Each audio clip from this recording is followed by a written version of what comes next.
नमस्कार दोस्तों, आप देख रहे हैं द मल्टी टैलेंट शो हमारे उभरते सितारे। सबसे पहले आप सभी का हमारे इस शो में हार्दिक स्वागत है। दोस्तों, जो कुछ संजो रहे हो वो सब एक सपना है।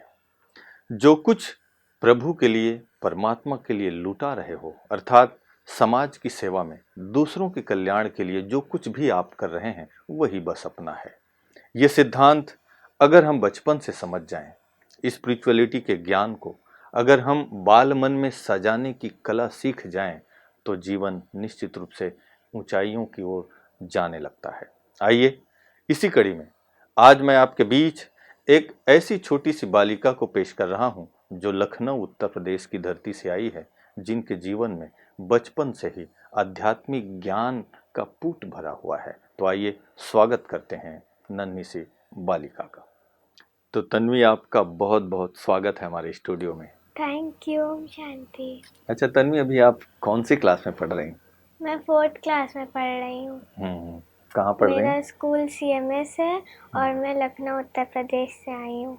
अच्छा, तो अभी आप आई है, इस जगह का नाम मालूम है? कौन सी जगह पे आई है, क्या है? मैं माउंट आबू आई हूँ, जो कि राजस्थान में स्थित है।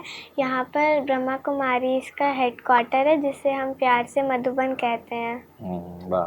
तो मधुबन क्यों कहते हैं मालूम है? मधुबन मतलब जहाँ पर बाबा के बहुत सारे बच्चे हैं दुनिया में ना, वो सब मधु बने हुए हैं, है ना। और हमारा बाबा भी मीठा है ना, मधु माना मीठा, और बाबा के बच्चे भी मधु मीठा, इसलिए यहाँ जो आते हैं मीठा बन जाते हैं। मीठे बाबा और मीठे बच्चे, है ना।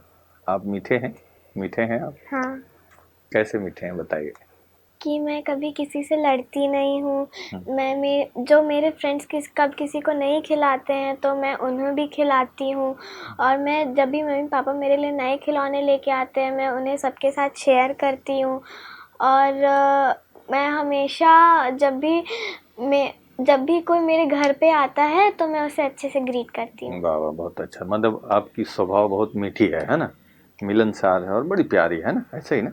और ब्रह्मा कुमारी इसकी जो सेंटर है वहाँ लखनऊ में, वहाँ जाती हैं? हर रोज जाती हूँ। कब से जाती हैं? 2017 से। 70 से। वहाँ जाके आप क्या करती हैं, क्या अच्छा लगता है आपको, बताइए? वहाँ पर मुझे मेडिटेशन करना अच्छा लगता है।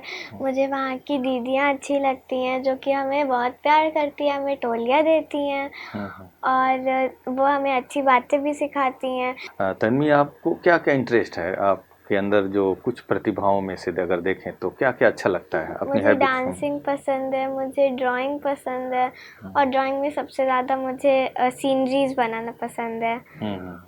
और मुझे गेम्स खेलना, आउटडोर गेम्स खेलना पसंद है, और पढ़ाई करना पसंद है, और टीवी देखना पसंद है। अच्छा। टीवी में किस तरह के प्रोग्राम देखती हैं आप? कार्टून देखती हूँ, लेकिन अभी तो एक शो आता है तारक मेहता, तो वो ज़्यादा देखती हूँ। अच्छा, लेकिन पढ़ाई में डिस्टर्ब तो नहीं होती? ऐसा नहीं, टीवी के लिए कुछ फिक्स टाइम होगा ना। बाकी पढ़ाई का फिक्स अलग टाइम है, होमवर्क करना है ना, ऐसे ही ना।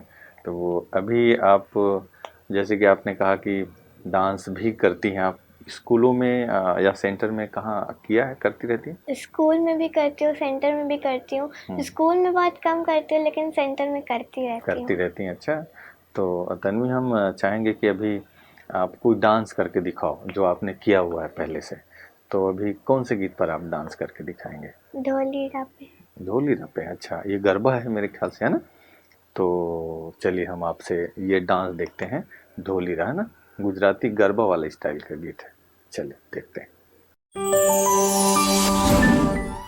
ढोलीड़ा ढोलीड़ा सैयर मारी सैयर में खींच लई गरबे को ढोलीड़ा ना ढोल बाजा धम धम धम धमक धम। ए ढोलीड़ा धम धम धमक बजे, ढोलीड़ा धम धम धमक बजे, ढोलीड़ा धम धम धमक बजे, गज गज रे ढोल पे हवा, ढोलीड़ा धम धम धमक बजे, ढोलीड़ा धम धम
वाह तन्वी, बहुत सुंदर आपने डांस किया। ढोलीरा ये गुजराती गरबा है ना?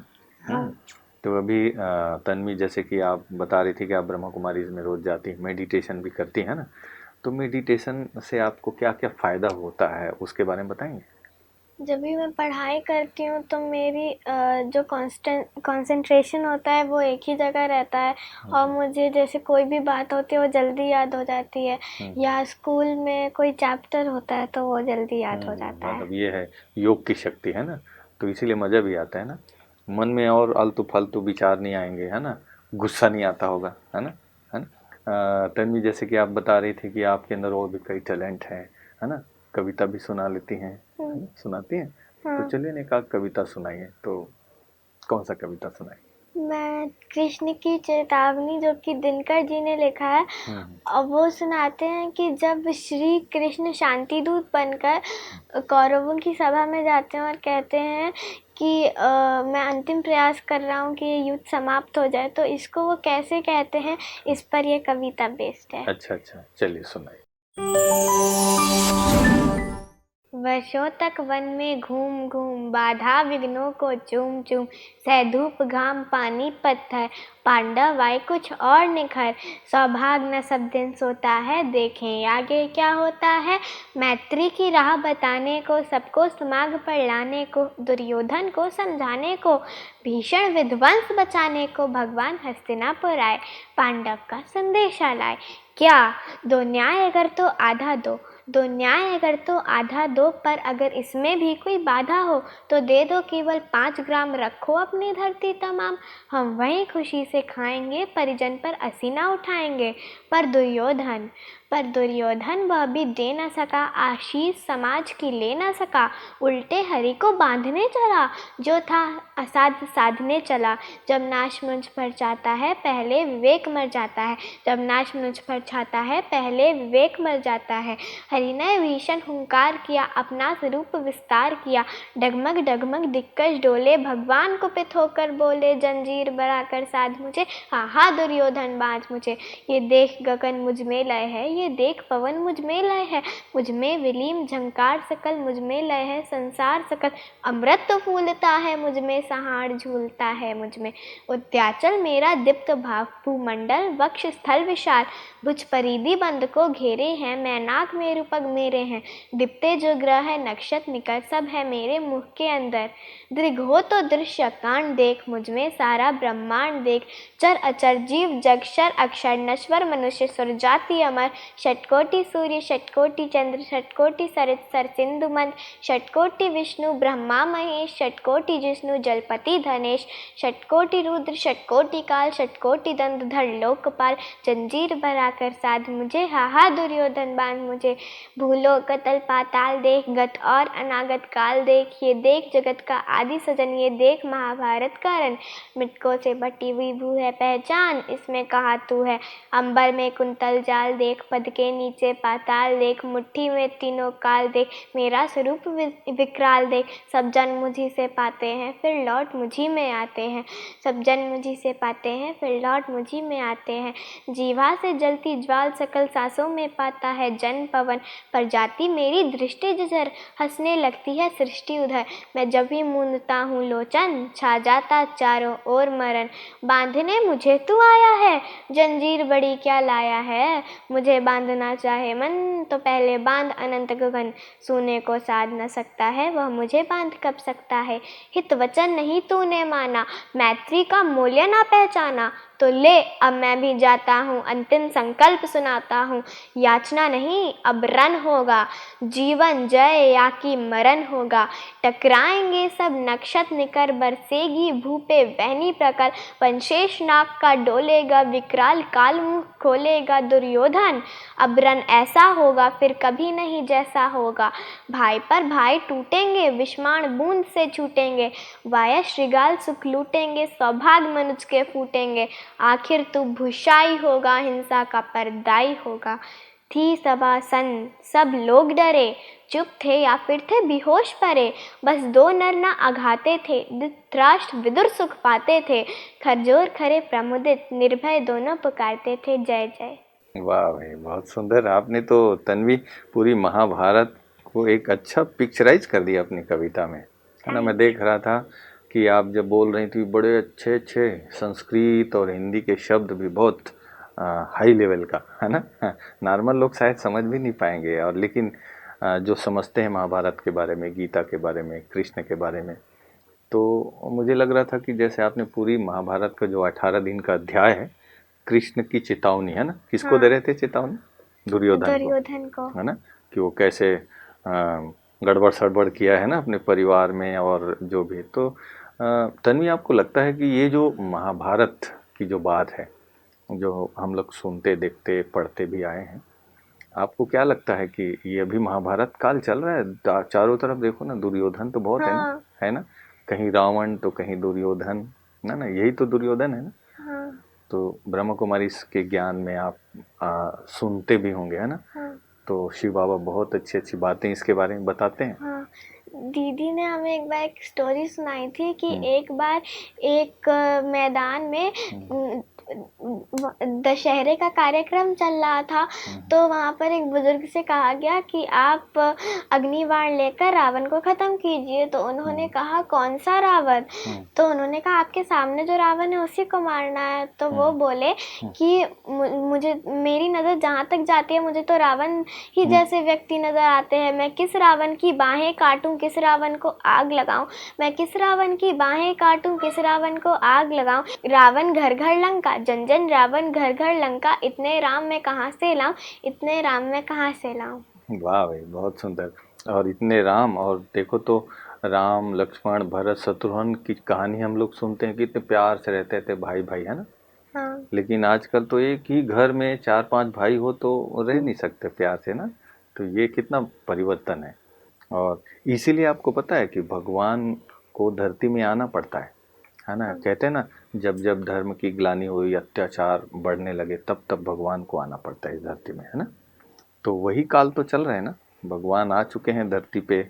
तो चलिए ना, कुछ भगवान इस धरती में आए तो उनका स्वागत भी तो होनी चाहिए ना आपके द्वारा। तो उनके स्वागत में या उनकी महिमा में या उनके वेलकम में कुछ कहना चाहेंगे, कुछ अपनी कला के द्वारा? हाँ, मैं डांस करना चाहूँगी सारे जमाने सॉन्ग पे। चल देखते हैं।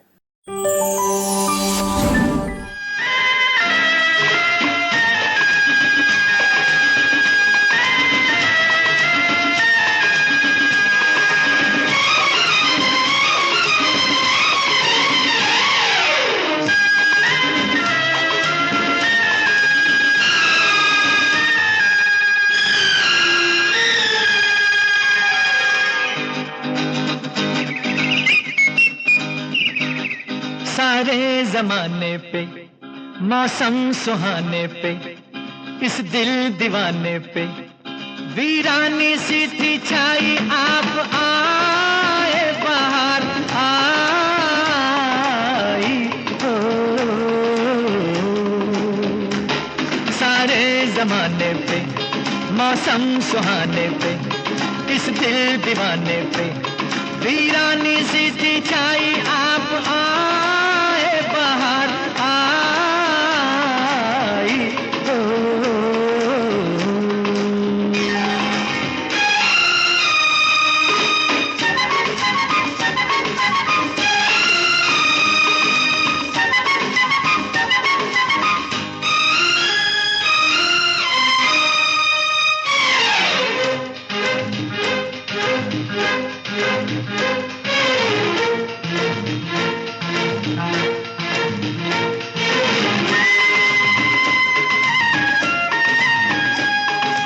आपका ही था सबको इंतजार, आपका ही था सबको इंतजार, आपके लिए सब थे बेकरार। हवाएं, घटाएं, फिजाएं, बागों में, फूलों ने, झूलों ने ली झूम के अंगड़ाई, आप आए बाहर आई हो।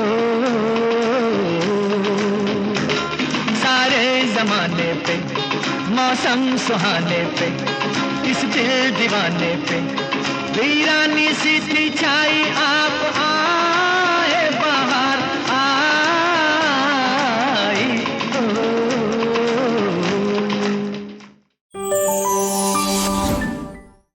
बात तन्वी, बहुत सुंदर आपने डांस किया ना। जैसे कहते हैं ना, देखो आपने इस गीत में प्राकृतिक चित्रण भी कितना सुंदर, जब भगवान इस धरती में आते हैं तो कैसे अपने बच्चों को सुख शांति का वर्षा भी देते हैं। आपको भी मिला है ना? हाँ।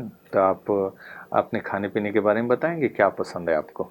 हाँ, मुझे पानी पूरी पसंद है, लेकिन घर का। हम्म। और मुझे बाहर का खाना बिल्कुल पसंद नहीं है, क्योंकि उसमें जर्म्स होते हैं हम्म। और उसमें जंक होता है, इसलिए हम उसे जंक फूड कहते हैं। हम्म। और वो लोग जब जैसे कोई गुस्सा कर रहा है तो जितने भी उसके गुस्से में हाँ, वो गुस्सा होंगे करते हुए अगर कुछ बना रहे हैं तो खाने वाले को भी प्रभाव पड़ता है ना। और घर में तो सब कुछ प्यार से मम्मी, बनता हाँ, है। मम्मी प्यार से बनाती है ना, और बिना प्याज की बनाती है, हाँ। प्यार से भी बनाती है ना, तो टेस्टी भी लगता है और प्यार से बनाती है। बाबा की याद में बनाती है, भगवान की याद में, बहुत अच्छा लगता है। और उसको जब खाते हैं तो शरीर भी हेल्दी, मन भी हेल्दी, ऐसा ही ना। गुड। तो ब्रह्मा कुमारीज में हमारे जो जिनको हम लोग प्यार से ब्रह्मा बाबा कहते हैं, फिर शिव बाबा, है ना। तो ब्रह्मा बाबा या शिव बाबा के बारे में कुछ बताएंगे? हाँ, ब्रह्मा बाबा। कौन थे ब्रह्मा बाबा, क्या है, हाँ उसके बारे में, उन कई बहुत अच्छी अच्छी बातें बाबा ने हम सबको सिखाया है, तो उसके बारे में बताएं। ब्रह्मा बाबा का जन्म 15 दिसंबर 1876 में हुआ था। बचपन में ब्रह्मा बाबा को सब लोग प्यार से लखीराज बुलाते थे। बाबा के पिताजी एक छोटे से गांव में मास्टर जी थे। वह सदैव बच्चों को सिखाते थे कि हमें हमेशा श्रवण कुमार की तरह अपने माँ बाप की सेवा करनी है और राजा हरिश्चंद्र की तरह सदा सच्चाई की राह पर चलना है। पिताजी की मृत्यु के बाद बाबा अपने बड़े भाई के साथ किराने की दुकान संभालने लगे। जब भी कोई गरीब लोग आते थे तो बाबा सोचते थे कितने गरीब लोग हैं, इन्हें थोड़ा अधिक दे देता हूँ, और बाबा उधार पे भी दे देते थे। लेकिन बड़े भैया को ये रहमदिली बिल्कुल पसंद नहीं आई, तो बाबा ने सोचा अब मुझे कोई और धंधा सीखना होगा। तो बाबा हीरे जवाहरातों का धंधा सीखने बॉम्बे गए और वहाँ पर उन्होंने बहुत पैसे कमाए और वो नामी ग्रामी व्यापारी बन गए। और बाबा जब भी कोलकाता जाते थे तो बाबा पार्टी रखते थे, तो उसमें बाबा हमेशा शुद्ध शाकाहारी भोजन ही, जैसे मेवे, मिठाइयाँ, यही सब होते थे। तो कुछ लोग बाबा से कहते थे कि बाबा आपकी पार्टी तो फीकी फीकी रह गई। तो वो कहते थे कि हम आपको गंदा भोजन थोड़े ना देंगे, हमारे आगे तो धर्म बड़ा है। तो इस तरह बाबा कभी भी किसी को गंदा भोजन ना खिलाते थे और ना खाते थे। जब बाबा कलकत्ता गए थे तो बाबा को वहाँ विष्णु चतुर्भुज का साक्षात्कार हुआ था। तब से बाबा को एक तरफ लक्ष्मी नारायण और एक तरफ विनाश का साक्षात्कार होने लगा। तो बाबा ने गीता पाठशाला खोला, जिसमें राधा और रामा नामक कन्या आई। राधा यानी मम्मा और रामा यानी दादी प्रकाश मणि, और ये आगे चलकर ये सेवा केंद्र संभालने की निमित्त बनी।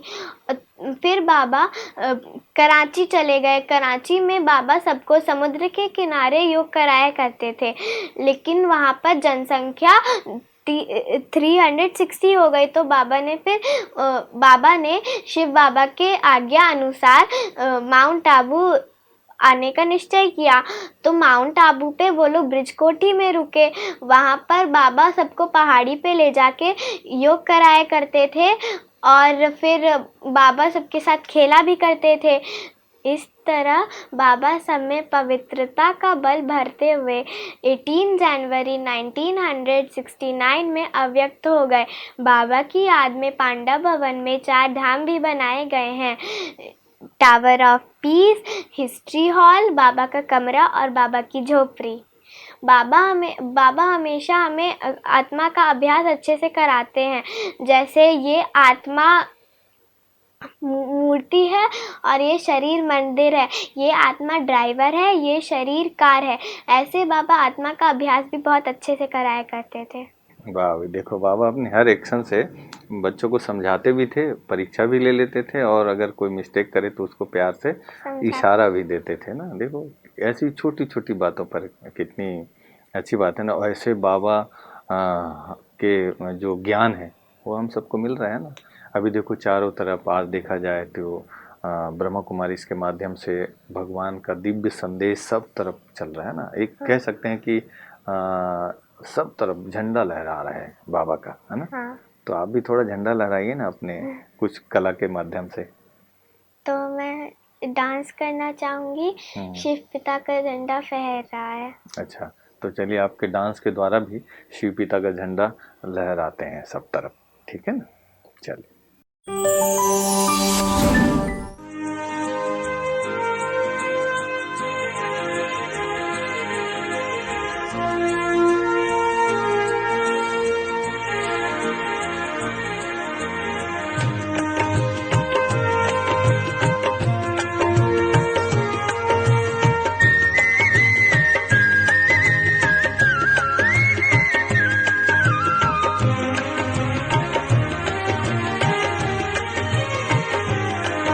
शिव पिता का झंडा फहर रहा है, शिव पिता का झंडा फहर रहा संसार के कोने कोने में, भूमंडल सारा बदल रहा अब देर न सतयुग होने में। शिव पिता का झंडा फहर रहा संसार के कोने कोने में, भूमंडल सारा बदल रहा अब देर न सतयुग होने में। शिव पिता का झंडा फहर रहा है।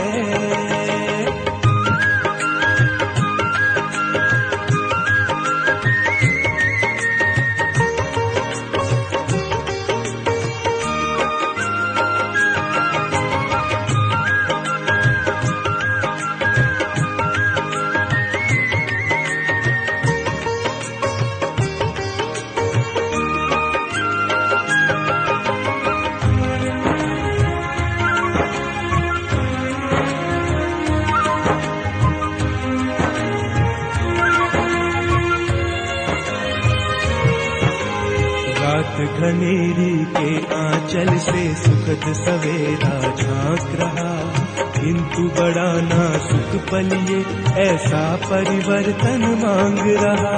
रात घनेरी के आंचल से सुखद सवेरा झांक रहा, किंतु बड़ा नाजुक पल ये ऐसा परिवर्तन मांग रहा। मन को बदलो मत लगे रहो, मन को बदलो मत लगे रहो, तन के ओ खेल खिलौने, भूमंडल सारा बदल रहा अब देर न सतयुग होने में। शिव पिता का झंडा फहर रहा है। वाह, बहुत सुंदर आपने डांस किया, शिव पिता का झंडा फहर गया, है ना? और फहर तो रहा है ना तन्वी चारों तरफ? मजा आता है ना झंडा जब लहराते हैं? कब कब लहराते हैं वैसे? शिव जयंती शिव आती जयंती है ना? पे, और हम लोग तो बहुत बार लहराते बहुत हैं। बार लहराए ना, मजा आता है ना उस टाइम? जैसे कोई भी प्रोग्राम होता है तो उसमें भी लहराते हैं। आपको पता है बाबा का झंडा कितने देशों में लहरा रहा है? 140। तो इतने देशों में हमारा बाबा का झंडा लहरा रहा है, तो कितनी खुशनसीब है ना हम लोग। अभी आप कौन सी क्लास में पढ़ रहे हैं बताएं? 4th क्लास में। 4th में है ना? तो अभी देखो तन्या, अभी आप 4th क्लास में हैं और इतनी अच्छी अच्छी नॉलेज आपको है। कोरोना के टाइम आपकी पढ़ाई, जैसे कई बच्चों का तो ऑनलाइन भी शुरू हुआ, कई बार नहीं भी हुआ, उसको आपने कैसे मेंटेन किया, कैसे टाइम आपने व्यतीत किया, उस टाइम के बारे में बताएंगे? क्योंकि आप तो बाबा की बच्ची हैं, तो आपने कैसे कुछ क्रिएटिविटी क्या क्या किया? और मैंने उसमें बहुत डांस सीखा था, और मैंने ड्राइंग सीखी थी, और मैंने वहाँ उस समय बहुत सारे कराटे भी सीखे थे। तो उसमें मुझे बहुत मज़ा आता था, उसमें लगभग मेरा टाइम पास हो ही जाता था। बहुत मज़ा आता था ना? गुड। तो मैंने रामायण महाभारत भी देखी थी उस अच्छा, समय। उसी टाइम है ना? तो है ना, कई बार तो है ना, एक समय बहुत साल पहले, मुझे लगता है 15-20 साल पहले रामायण सीरियल आया करते थे ना, हम लोग भी छोटे थे उस टाइम, तब तो आप लोग पैदा भी नहीं हुए तो जानते भी नहीं थे। तो इस कोरोना काल में जिन बच्चों को स्पिरिचुअलिटी की तरफ, अध्यात्म की तरफ झुकाव है, उन्होंने रामायण भी देखा, पूरी कहानी पूरा देख लिया। हाँ, गुड। एक भी दिन मिस नहीं। एक भी दिन मिस किया? बड़ा मजा आता था ना? हाँ। है ना? कोई अगर एपिसोड छूट जाए तो फिर लगता था एक बार मेरा फर्स्ट एपिसोड के बाद जो सेकंड लास्ट एपिसोड था वो छूट गया था, तो मैं उस दिन बहुत रोई थी। रोई थी। फिर मम्मी पापा ने बता दी होगी एक उस एपिसोड को, आजकल यूट्यूब में भी है, अच्छी अच्छी चीज़ें देख सकते हैं। तो तन्वी अभी आप ब्रह्मा कुमारी के हेडक्वार्टर में आई हैं, यहाँ बहुत सारे कॉम्प्लेक्स हैं, कैसा रहा यहाँ का अनुभव, सुनाएंगे? मुझे यहाँ पर बहुत मज़ा आया और यहाँ पर बहुत सारे पार्क्स भी हैं। हम लोग कल ही पीएम पार्क गए थे, वहाँ पर हमने बहुत सारे गेम खेले, डांस किया और झूला झूला। और फिर यहाँ पर मुझे यहाँ का खाना भी बहुत अच्छा लगता है और मेरी सेवा गॉडली गिफ्ट में लगी है, तो वहाँ पर लोग आते जाते रहते सामान खरीदने, तो उसमें भी उनको देने में बहुत मज़ा आता है। पता ही नहीं चलता ना दिन कैसे बीत जाता है ना, क्यों पता है? क्योंकि यहाँ सब पॉजिटिव वाइब्रेशन है, स्पिरिचुअल वाइब्रेशन है ना, सब जैसे कि यहाँ कोई टेंशन में तो दिखता ही नहीं है, सब खुश है ना, और जो भी मिलते हैं एक दूसरे से बहुत प्यार से मिलते हैं, मज़ा आता है ना। हाँ। किसी को डांटते हुए देखा? नहीं देखा ना, मिलेगा भी नहीं है ना। तो तन्वी अभी आप को काफ़ी लोग देख रहे हैं टीवी में, पता है ना, तो आप अपने अनुभव से उनके जीवन के लिए कुछ संदेश के रूप में क्या कहना चाहोगे? हाँ, मैं बस इतना कहना चाहती हूँ कि जैसे मैं हमेशा खुश रहती हूँ मेडिटेशन के द्वारा, और मुझे हर एक चीज़ को पार करने का मेरे पास पावर है, तो अगर आपको भी ये चाहिए तो आपको भी ब्रह्मा कुमारीज़ में आना होगा। और आकर के मेरी तरह खुश रहना होगा ना। गुड, बहुत बढ़िया।